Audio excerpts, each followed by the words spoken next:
Welcome. As people sign on, I'm going to go ahead and introduce today's chat. Thank you for joining us now as you are signing on. And thank you to those of you who are watching this in the future. I really appreciate your interest in our conversation with some of the real women of Ashley's War. The untold story of a team of women soldiers on the Special Operations Battlefield. This book was written by Gail Zamak-Limon, published in 2015, and is currently being made into a major motion picture by Reese Witherspoon and others. I would like to begin by telling you a bit about the Country Bookshop in downtown Southern Pines, North Carolina. We are unique in that we are a bookstore that is part of a small community twice weekly award-winning newspaper called The Pilot. We are a general bookstore for kids and adults that is part of a community that chooses to shop with us and share their stories and lives with us and celebrate the people involved in the tremendous moments in history, like our conversation today with the women who were the first to serve on the battlefield alongside U.S. Special Forces in Afghanistan. I would like to thank Habitat for Humanity of the Sandhills Women's Build.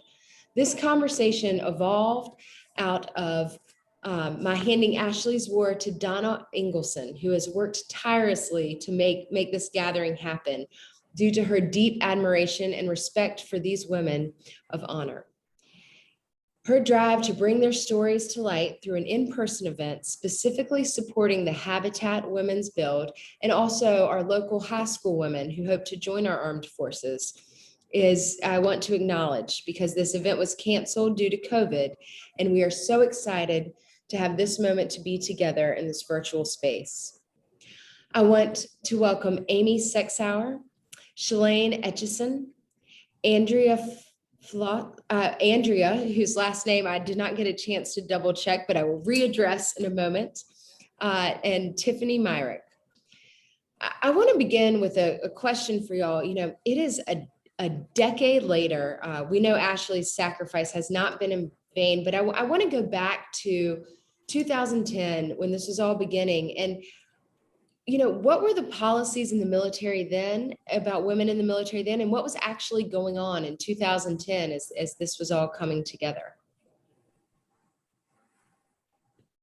You gonna go first, Shelane?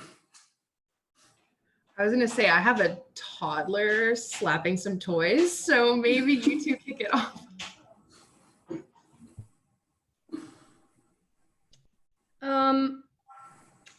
I think that, you know, in 2010, we had already been at war for quite a while. And on the ground, there were already a lot of changes that were taking place. But at that time, so there was a big discrepancy between policy and things that were on paper and things that were happening. You know, and it was almost kind of silly. We have peers. I can think of an example of one of the ladies that's in the book that's not here with us today. She filled a position that was coded for a man, but she was in the position and they just couldn't put it on paper because it was coded for a man. It was silly little discrepancies like that. I think it takes longer sometimes for policy to catch up to reality. And I remember, the only thing I really remember is when I commissioned in 2009. I want to say field artillery had just opened up for women. And so I had peers who were joining certain positions in that branch for the first time. Most other branches were already open up to women.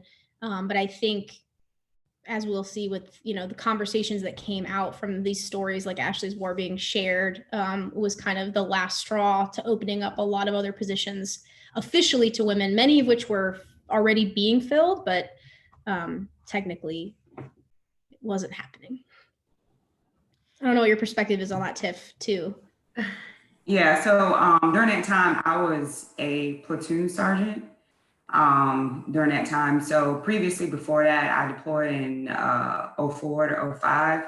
And as a MP, driver, gunner, we we weren't allowed to be in combat arms, but as military police, as a gunner, I mean, like there was no actual front lines. You know, you could go anywhere in Iraq and Afghanistan and be subject to, you know, you could get into a tick or, you know, roadside bombs or anything like that. So it wasn't, I mean, like Amy was saying, on paper, we couldn't be in combat arms unit, but we were doing those things. We were leading soldiers. They, you know, squad leaders, team leaders, platoon sergeants, platoon leaders, you know, all that where women could lead during that time. So it just wasn't on paper, but it was happening.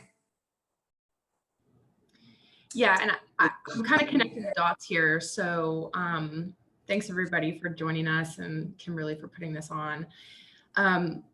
Both Amy, Tiffany, and myself all were military police initially when we joined the Army.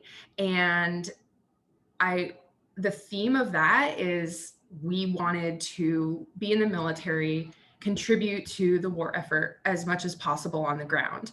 And combat arms being officially banned to women, military police was really, in our opinions, like the best we could do to contribute that way. And just as Tiffany said, in 05, 04, 05 in Iraq, she's in combat situations, but yet technically not allowed to be in combat. And that also had a lot of second and third order negative effects for women in terms of promotion, advancement, just recognition. Institutionally, the military was saying we weren't allowed to be in combat, but yet there we were. So that obviously, like personally, was confusing, and then institutionally confusing as well. And although Ashley's War really much talks about the untold story of women on the battlefield, like all of us are going to echo, like we were not the first women to experience combat. This has been a tried and true old story. It's just now through Gail's work and workshops like this, those women who have experienced combat are actually starting to get some recognition. And then finally, policy caught up to reality in 2016 with the repeal of the Women in Combat ban. So we stand on the shoulders of a lot of women. And I think we all can agree it was pretty interesting to sort of live history through that ban being in place and what that meant, and then its repeal. And then now 5 years later, seeing women go into combat arms, when it's a pretty neat evolution and also timely. I wanted to add one comment if I could, because I think I might have made a comment about it being like a technicality, and I just want to add the perspective, not just about women, but about how warfare has changed. Policy is tied to funding, and policy is tied to training. And so if you have soldiers in combat that aren't trained and treated like they're in combat, they're not going to perform as well. And that's something that I saw in my time of watching that transition. Again, I commissioned in 2009, so my perspective is more recent. Women have been involved in warfare since warfare has been a thing in different capacities. But even in just the last 10 years, I've noticed the recognition that when people are in combat, we need to prepare them and fund them appropriately. And that's why the policy piece is important. It wasn't just a matter of changing the language to reflect reality. It was preparing people appropriately.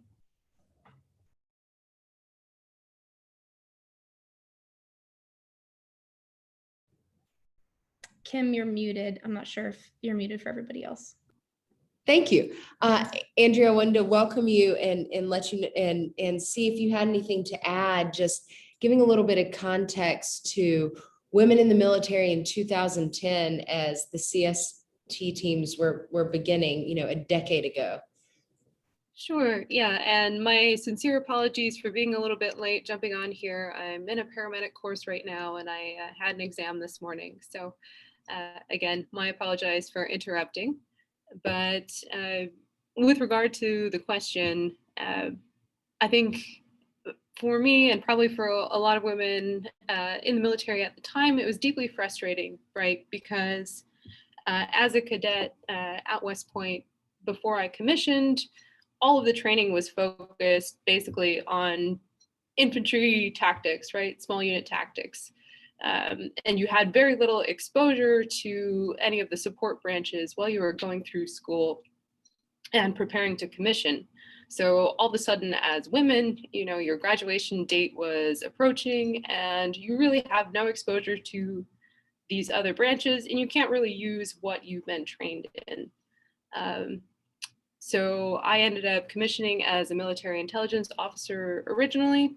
And when I got to my unit, which was a Stryker Brigade combat team, I was told that the official policy was that even for support branches, women couldn't serve below battalion level in combat arms units. So this was incredibly limiting to me as an MI lieutenant. And that frustration partly drove my decision to apply for CST in the first place. I want to go back actually to that moment. Gail does such an incredible job in the book talking about some of y'all, and feel free to share your book names if you would like. But as you know, some people saw it on a poster, some people it was handed to them saying, look, I can't do this for X, Y, and Z, you do this. Or, you know, when you first, what did you feel when you first saw this call go out? And So I'll go first. So again, I said when this happened, I was a platoon sergeant at Fort Stewart. And I had a few soldiers who applied for SF, and they went on to SF, and they went to one wanted to go infantry so he can go become a ranger and all that. And then just physical ability during PT and everything. And with those guys, one went to basic leader course, which is the first step in the NCO educational system for enlisted. So he went and he saw the flyer, and I had no idea about it. My male soldier brought it back to me and said, have you seen this? And I was like, no, what is this? And he showed it to me. He was like, I think you should do this. I don't know, like give him a call. I don't know what it is. So I looked at it, and that day during lunch, I believe it was during lunch, I was like, let me give these people a call and see what this is about. And that's when I gave him a call. Like I had no idea. I didn't see it until my soldier brought it to me.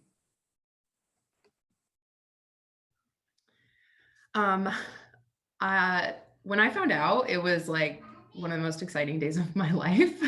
And I feel like the world works in mysterious ways. So I was in Alaska at the time as a military police lieutenant. And we had about 4 months earlier gotten back from a deployment to Ramadi, Iraq. And I abruptly was taken out of my platoon leader position because there were a new crop of lieutenants coming in, and they had nowhere for me to go. So I was put into this small law enforcement detachment that didn't have a slot for a lieutenant. So basically I was in a job that didn't exist. And I was just so eager to like be in the Army, and I'm just like ready to serve. I'm ready to do the tough assignments. And I'm sitting in a little office, like managing people's medical appointments. It was like, I just was the epitome. It felt like I was wasting away. And I was determined to get out of there. And so I was like feverishly looking at opportunities to do individual augmentee deployments. This was early 2011. Afghanistan was really starting to ramp up with troop numbers. And I was like, I'm seeing all my friends go to Afghanistan. I want to go, figure out a way to go. And so I was actually interviewing with this individual augmentee position to be like an aide to a public affairs person. It didn't matter, just get me out of Alaska. And then I had one morning, I go into my office, and in Alaska, it's 4 hours after East Coast time. And I had 3 friends individually forward me the Army ALRAC message about like, Shelane, you'd be perfect for this. And so it was, that morning was like the savior had happened. And I was like, all right, everything is stopping, time is stopping. I am training and I am going to apply to be part of this cultural support team. It's what I joined the Army to do. It just was, that was my sole goal. And so that very fateful day in February 2011 when it came out.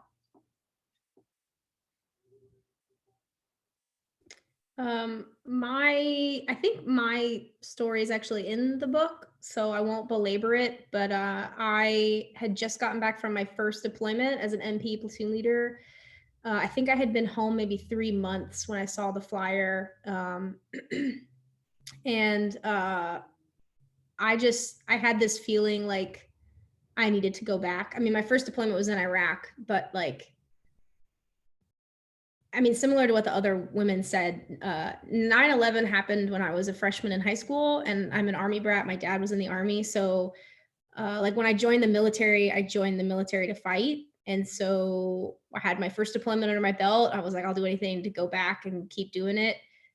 So I didn't know how that was going to happen because there's rules about how quickly you can go back once you've come home. But I saw the flyer and I applied, and I think selection was 6 months after I got back from my first deployment. And I think we actually left it was about a year after I got back. So the timing ended up being perfect where I didn't have any issues with leaving, but that's how it worked out for me. Andrea, what was it like for you when you first found out about the CST opportunity?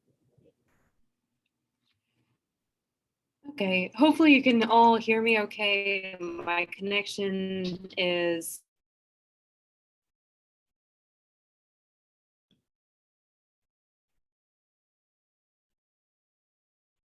was sitting on brigade staff as a very frustrated military intelligence lieutenant at the time.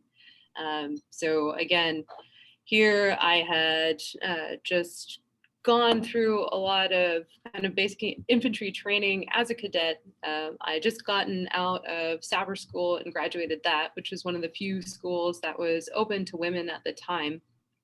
And then got to my unit and then was immediately put on brigade staff as a lieutenant, which was not a particularly great place to be. So a friend told me about this program, and I was so excited for the opportunity to finally use some of the skills that I'd learned and worked on as a cadet and through Sapper School. And I thought it was just a really great opportunity to prove that, yes, women can be out there, that they can meet the physical standards, and they do have what it takes to serve very effectively. You know, I would like for y'all, you know, it's called Ashley's War, because obviously Ashley performed the ultimate sacrifice.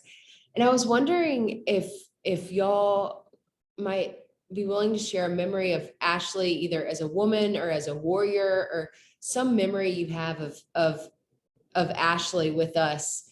How, in whatever form that memory takes.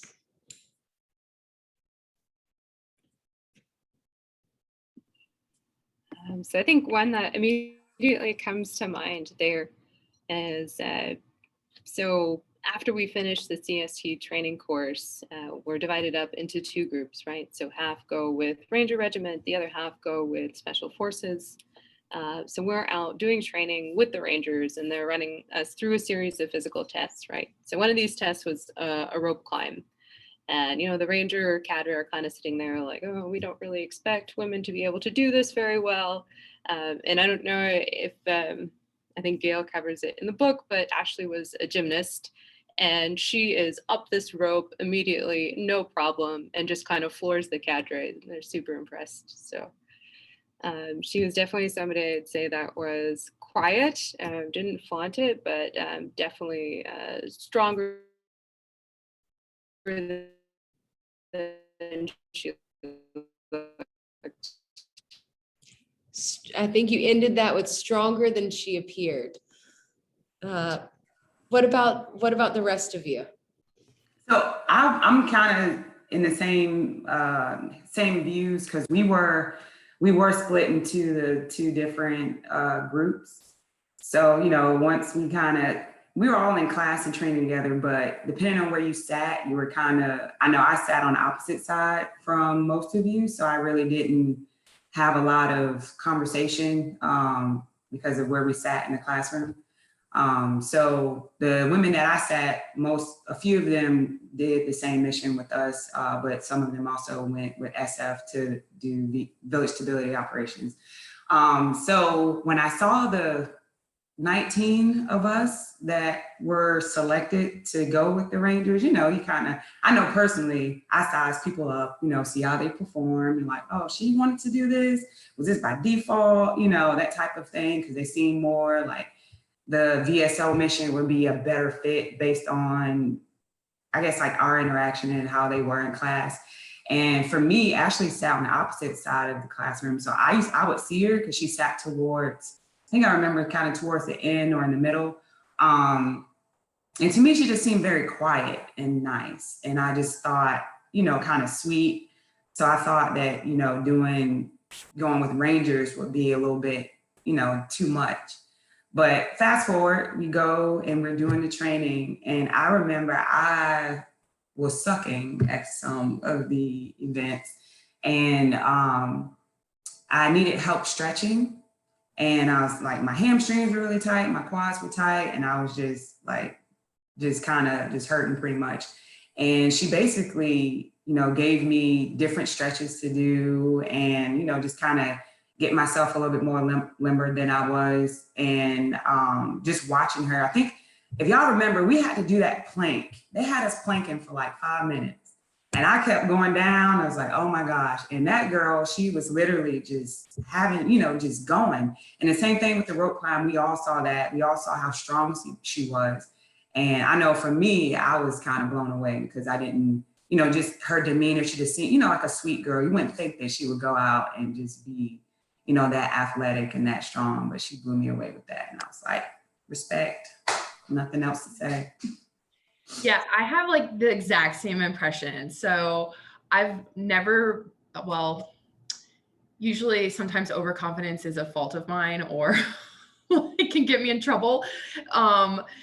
But Ashley, I was surprised too that she decided and wanted to go with the Rangers because she's very quiet, very sweet, and just it was a little perplexing to me, but oh my God, like I just remember being really surprised when we were doing the Ranger specific training and we were on a kit run. We had our like bad body armor on and doing a run and like, I don't know, Andrea is an amazing runner. And I remember having a tough time like keeping up. And but Ashley was like up with the front of the pack doing just fine. And I'm like, she's short. How's like, she's like, I was really, really impressed. She's extremely physically fit and extremely just like, she surprises you with her skills and what she's capable of. And then also during that training, I remember we were in the dining facility having, I don't know, it was lunch or dinner, I forget which one. And Ashley, in a very like kind of stone cold face, I had said something about like, they gave her a nickname, the cadre gave her a nickname for like being quiet or shy or something. And she was just like, being quiet doesn't mean I'm weak or a pushover or something like that. And I'm like, oh, okay. Like she just kind of like, she didn't say a lot, but the girl meant business. And I think that like is a lesson for a lot of us that, someone could be an enthusiastic talker or whatever, but unless you're not backing it up with some skills, that's really what matters. And Ashley definitely did that. She was very talented. I think it's so interesting. At that age, I remember thinking like, wow, I've really internalized this idea of how to be like a good soldier meant like masculine bravado. And I still kind of struggle with that sometimes of like associating competence in certain things with masculinity. And Ashley was this like huge wake up call of she's so good. I mean, it seems so redundant because we all say that, but it's like, it was this lesson of like, she's so competent and good, but she's herself. And she's also, you know, a very feminine woman and quiet and sweet and kind, but like, doesn't mean she's not a killer when she wants to be. And I take that lesson to heart, not just with like feminine versus masculine, but like all soldiers that we've had. Like, you can be your authentic self and still be a competent soldier. But to your question, Kimberly, I have the same memories that you guys have of that Ranger training, and Ashley like smoking the shit out of us. But so when we had our training before we separated, we sat in a classroom for like 6 weeks and went over stuff. But a lot of us stayed in these crummy hotels, and they had military vans pick us up, and we were put into little teams that shared vans. So Ashley wasn't on my team, but we shared a van, which meant we all got in this nasty van in the morning, and then it took us back to the hotel at night. And Ashley sat right behind me in the classroom too. So I have a couple of memories of her. She lived where we were training. So she had access to like her home and more resources than those of us that stayed in the hotel, but she traveled in the van with us frequently. We went to training. So I have memories of her, like, you know, baking cookies and bringing them in to the classroom to share with us, because she could go home and bake cookies, and we were staying in a nasty hotel that had roaches in it. And like somebody like forgot their socks or forgot their boots, and she just like went home and got her extra pair. So just little memories like that, like joking in the van together, and her being like a really sweet friend that would go out of her way to help everybody succeed. I think it's super interesting to me to hear y'all, like what she meant to you, because I know what this book and your story, not only her story, but your story means to me as a woman who doesn't serve, and how inspiring it is to me, and how just as a woman. And it's really interesting, the echoes of that, because as more people encounter your story with the movie and everything else, it sounds like she was empowering to y'all, but y'all are empowering to me. And it's a domino effect, if you will, about how women are perceived and what we can actually do. And I want to ask y'all a question a bit to that. Just what the experience was like once y'all were on the ground. In Ashley's War, Gail relates kind of the crucial intelligence gathering that y'all did in your roles, and how that was a game changer time and time again. And I was just wondering about your reception once y'all were placed within the teams, and then, you know, how your work affected that reception or didn't affect that reception, or what that was, if you could speak to that a little bit.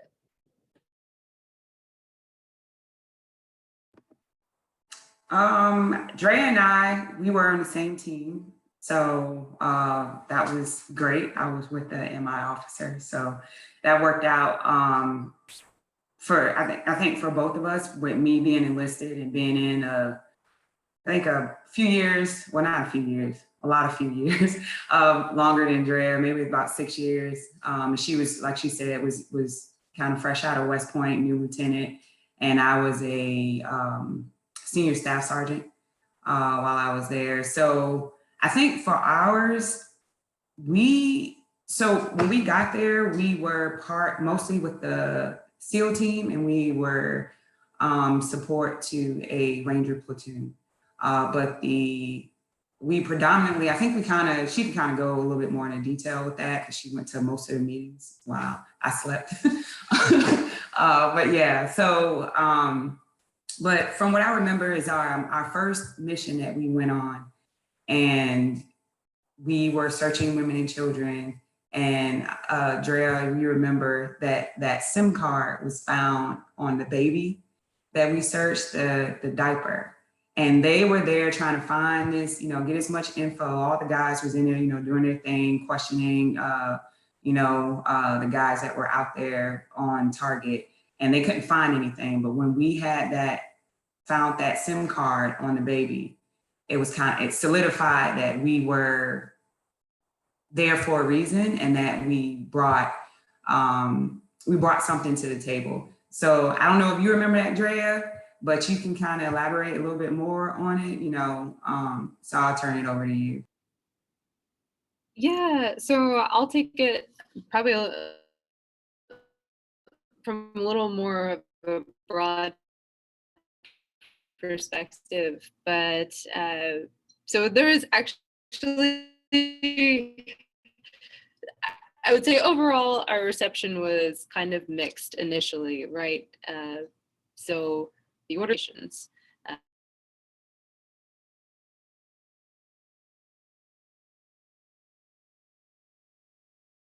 mental start major.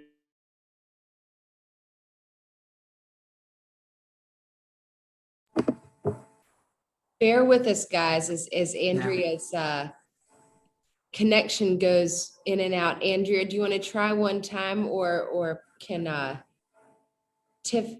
The last I heard was that initially your reception was a little mixed.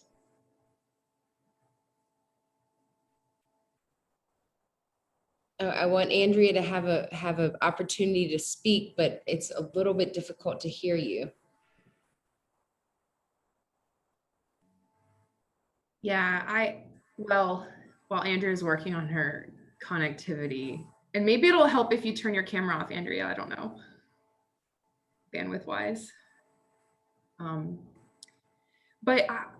So I was in southern Afghanistan in Helmand province with the Rangers, and I'm not sure where Andrea was going with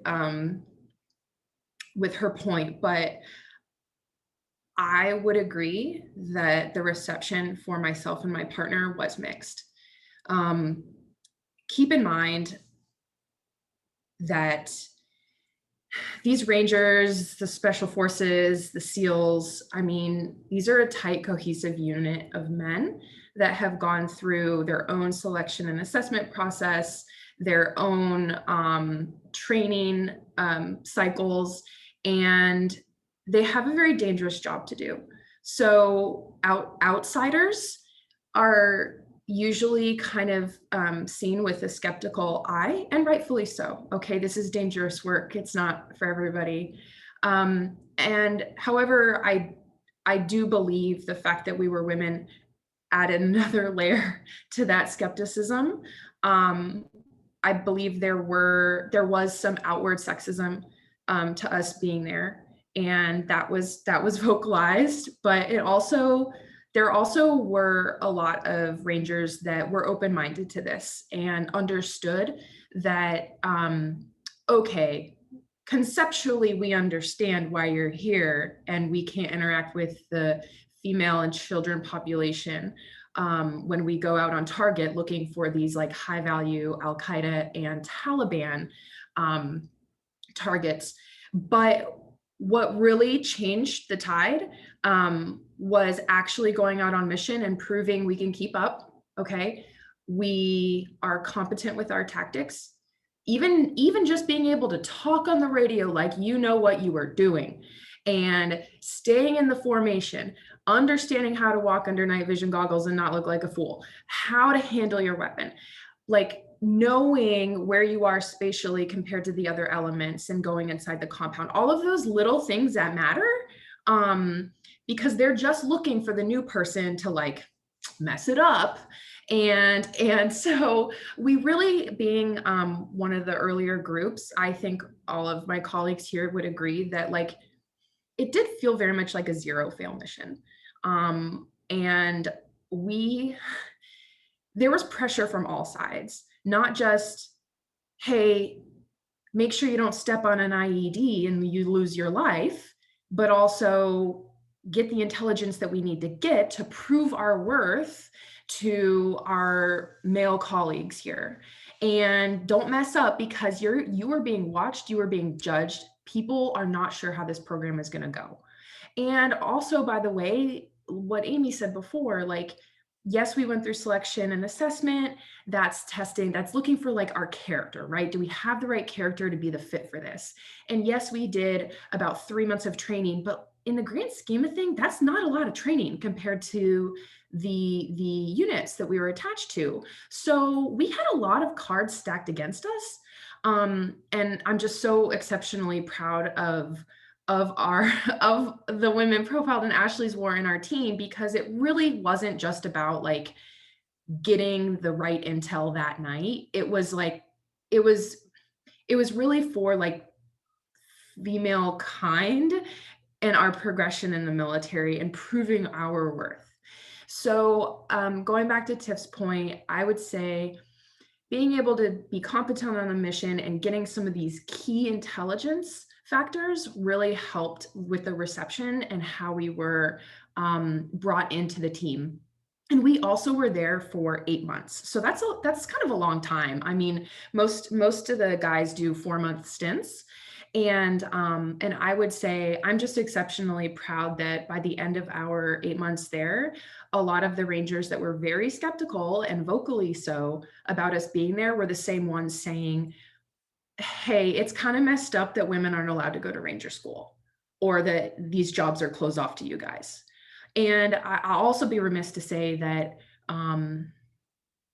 it's an unfortunate fact, but I believe Ashley's death also changed a lot of people's minds and attitudes about us being there. I mean, death is the extreme equalizer, and it doesn't matter really what sex you are, what your background is or job. Out on the battlefield, really everyone's risking their life there. So I think the reception changed also a lot after her death. Can you talk a little bit more to that, how her death contributed to changing the minds? I mean,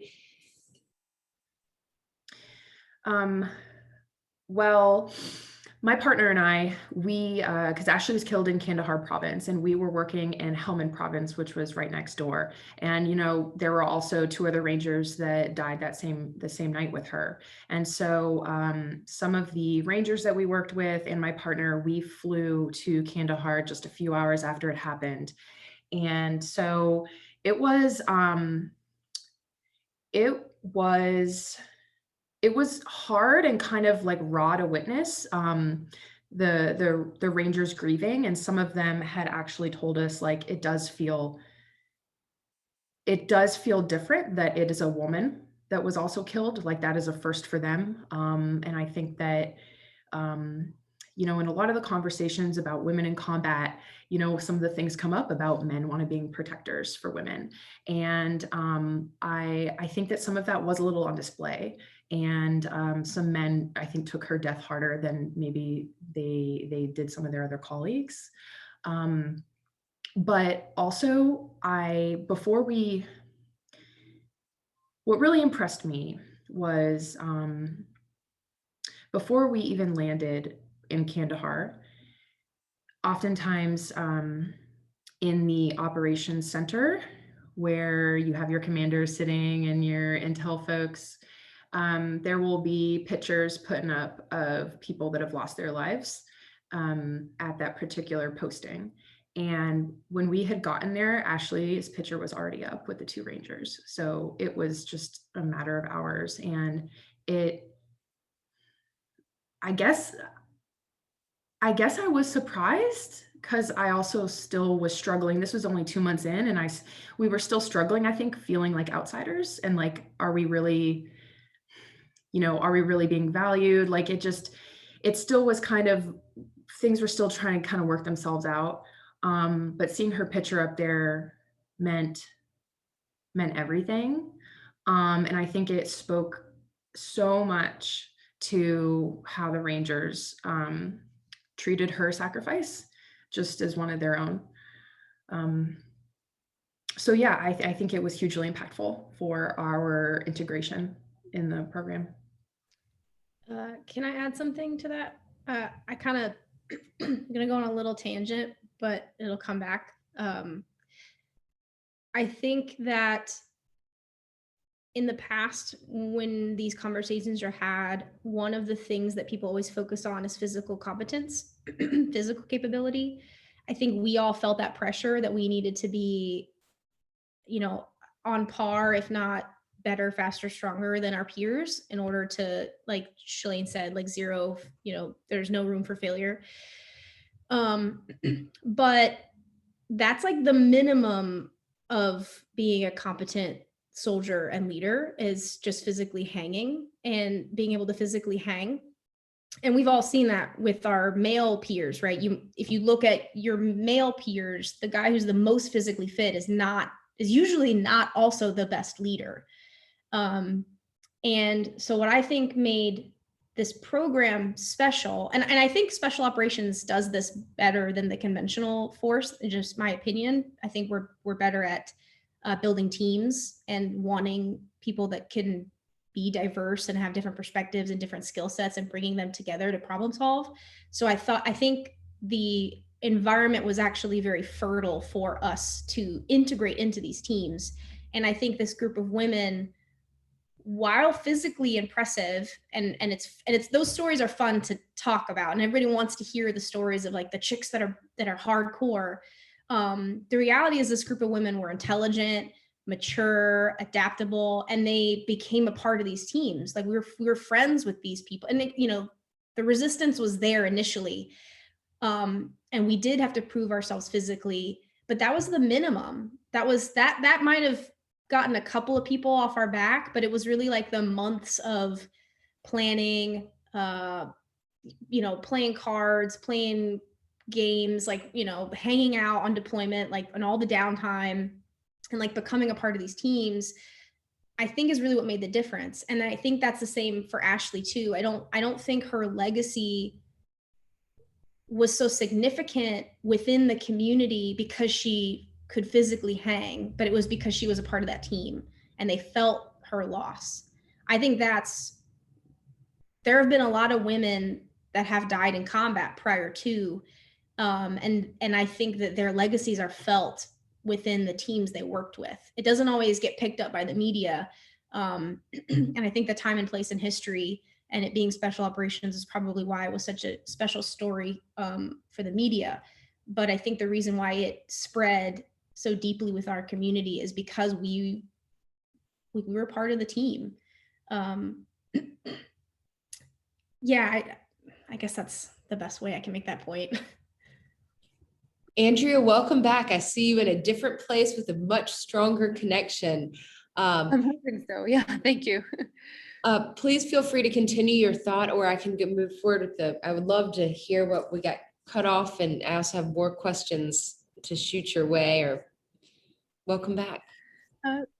Sure, thank you. And again, my apologies. I did try to move around, so I'm hoping my connection's a little better here. But as far as Ashley's legacy and then just kind of our integration in the community as a whole, the story I was trying to tell initially is we had this email that came out from one of the Ranger Regiment Sergeant Majors that said, women will not go on operations where there's high likelihood of enemy contact, or they will be walking over arduous terrain. And it was just utterly ridiculous, right? So if troops had actually not been allowed outside of the wire at all, so totally ludicrous. And thankfully we had a good command team that said, no, our CSTs are doing good things. We want them with us. And they advocated for us a little bit in that regard. But I think what was really telling, and I credit a lot of this to Ashley and Ashley's legacy, is at the end of that rotation, before that particular sergeant major left, he actually met with us all in Bagram and said, hey, I was wrong. You did phenomenal work. You've proven yourselves. You've proven that you've been able to not only hang physically, but to help us accomplish our mission. And he actually said at the end of his speech there, I hope I see women in tan berets. It was just a complete 180 from his initial position. And I think it just captures really nicely the impact that CSTs had, but again, that Ashley had too. So to that, it was 2016 when the official repeal of Women in Combat ban happened, even though, as y'all mentioned, even women had been in combat for forever. I was wondering what that official ban meant to you, or how you celebrated that, or where you were.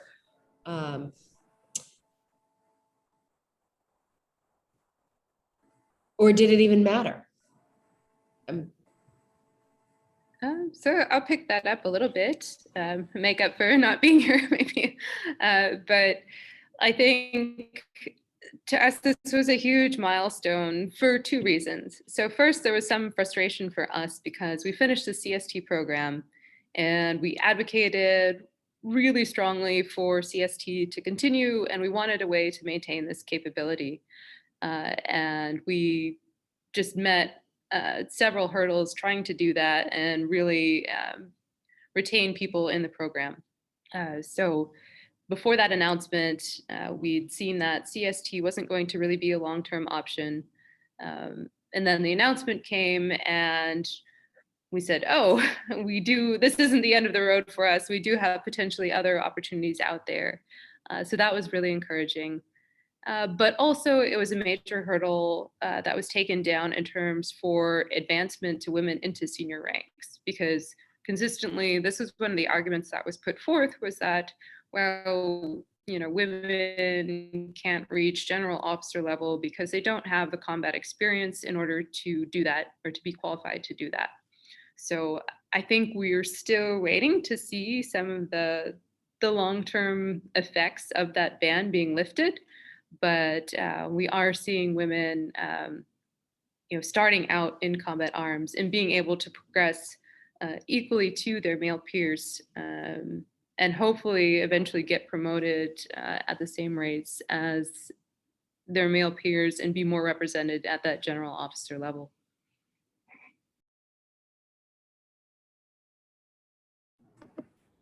I think for me, from an enlisted perspective,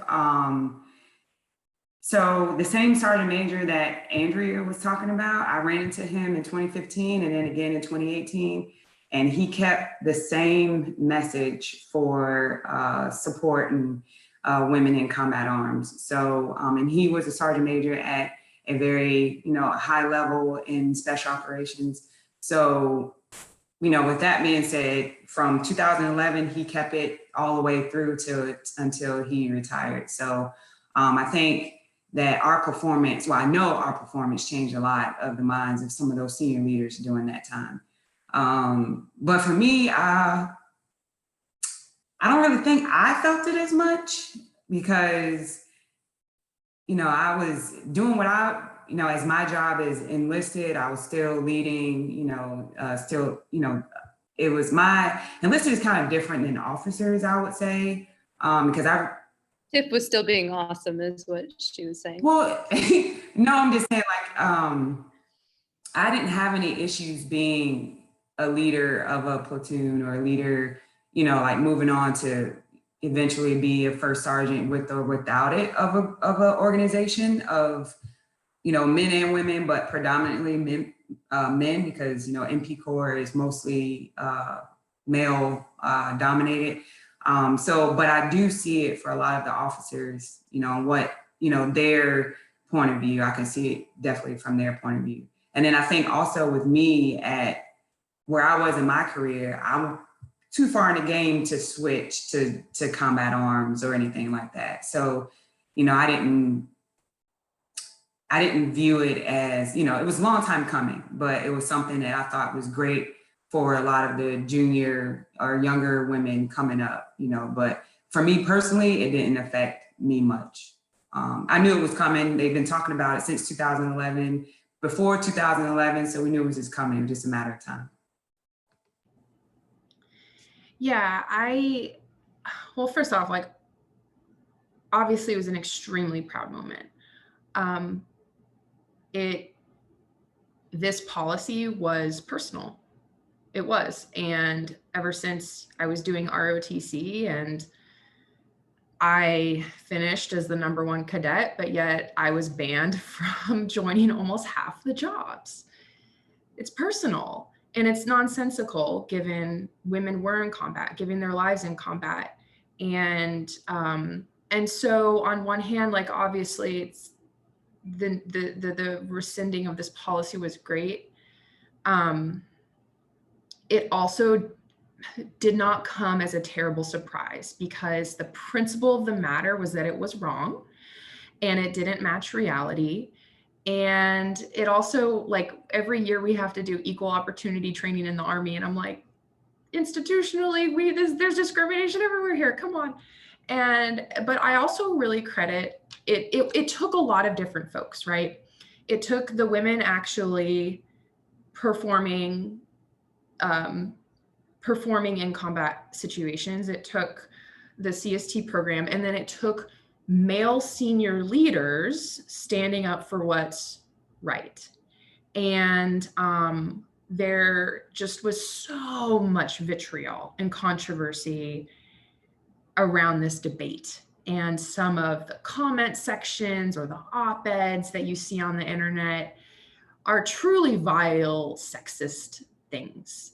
And the whole notion of this is Obama's social experiment, get out of our military with your social progressive stuff.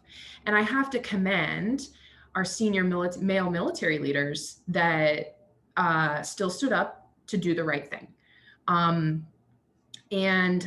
I'm actually really lucky. I'm in graduate school right now, and one of the faculty is former Secretary Ash Carter, who was the Secretary of Defense when this policy was repealed. And so it's just been, I've been able to just thank him personally for pushing this. And so, yeah, it's a huge moment in history, but oftentimes policy is one of the last things to catch up with reality. And this is also the case. I was in command in 2016 of a headquarters company, which for the civilians listening, that just means I had a lot of different soldiers of different specialties, everything from admin, intel, training, operations, at all the different soldiers in my company. What I noticed from the time that I was a cadet, I was a cadet at West Point from 05 to 09.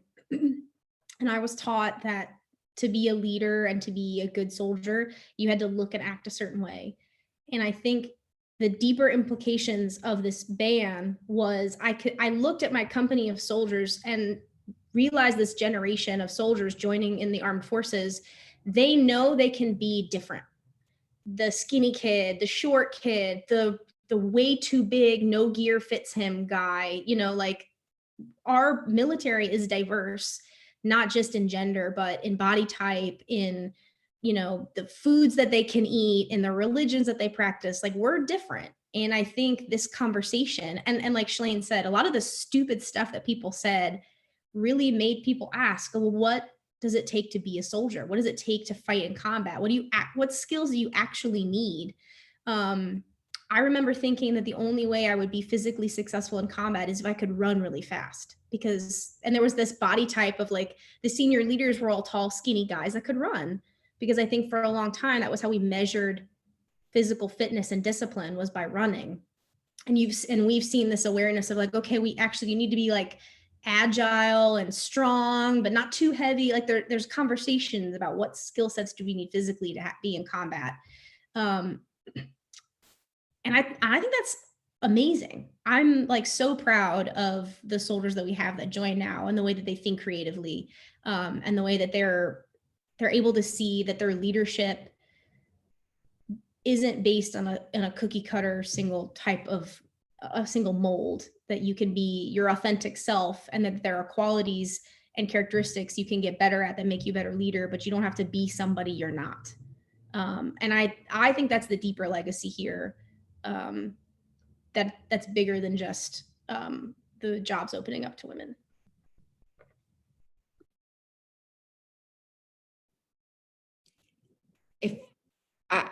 We have only a few minutes left. I don't want to cut Andrea off if you have something to add.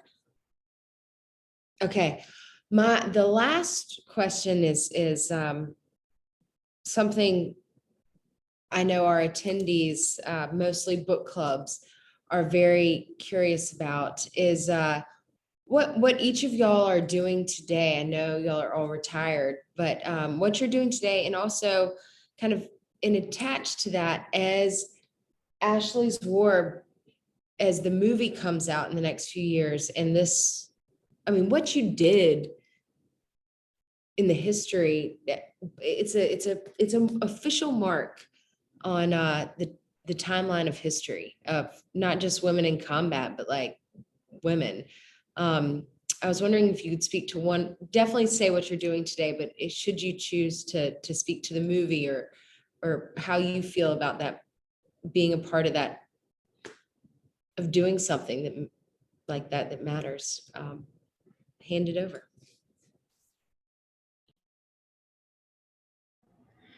Well, I think that Ashley's War, I think we owe a huge debt of gratitude to the White family for letting Ashley's story be told, and then Gail for telling the story. And it truly, as a woman who was like desperate to find female role models that are in the military, and there's very few and far between of literature and movies that are out there, I think Ashley's War, and we've seen the effects of it, how it has inspired young women to join or expanded the minds of just people of what women can bring to our armed forces. And I think when Gail first started this project, now in the military, and especially with special operations, we are told we are quiet professionals, and that I hope that it comes off that like none of us are doing this for our own selves. It really is this larger story of a team of women coming together, supporting each other, and proving our worth and what we're capable of, and then also honoring one of our teammates that gave the ultimate sacrifice. And so I'm immensely proud of Gail, the White family, and like all of my wonderful friends and colleagues sharing this story, because it's so much bigger than all of us. And as for me, I was on active duty up until 2019. I was in for 11 years. And right now I'm at graduate school. I'm about to finish year three of three this coming fall. I'm at Harvard University doing an MBA and then a Master of Public Policy. And I'm hoping to continue work in conflict zones, but doing for-profit economic development as a means for stability solutions. So that's what I'm up to.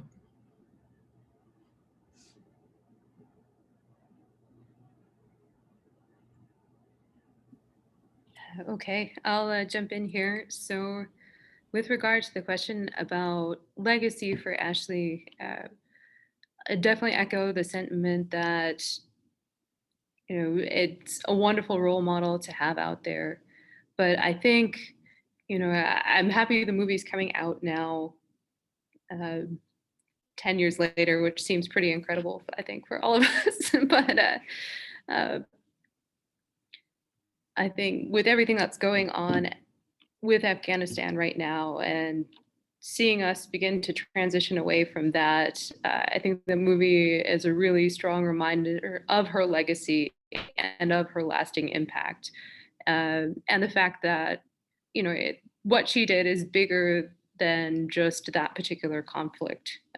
But her legacy, you know, kind of applies for all women that are continuing military service or are looking at military service. And then as far as my future plans, so I'm finishing up a paramedic course right now.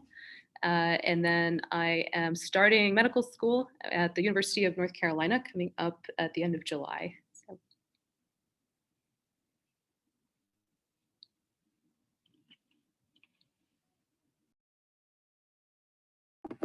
Okay, I'll go.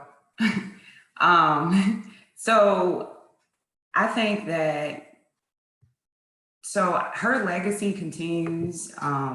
You know, all of us are basically saying, you know, the same thing with the movie coming out, the book, how it inspires women to join, women who haven't joined, have family members that serve, to continue to be themselves. You don't have to be this cookie cutter or this, I guess, the traditional image of what comes to mind when you think of women that serve. And I think for me, I take the lessons that I learned from, Ashley, what I first perceived her to be, to what she was, and not only her, but all of the other women that I served with. As you see, we all different shapes and sizes, different personalities, but we all came for a purpose, and I think we fulfilled that purpose. So that's something that I take with me and that I continue to use as a leader for my soldiers, for males and females. So currently right now, I am still serving. I'm active duty at Fort Bragg. So I'm a first sergeant. And every new soldier that comes, male, female, they all come see me. I'll talk to them first. And it's kind of like, I don't specifically talk about Ashley's War, but I use those lessons learned to kind of get them, to motivate them, like, what are your goals? Why did you join the Army? How can, I can continue to motivate them, and especially like the young women that come and join, to show them that you can reach my level, you can go, surpass me. You don't have to fit a certain mold physically to do well. And, just those lessons learned, I continue to push that on as I continue to serve.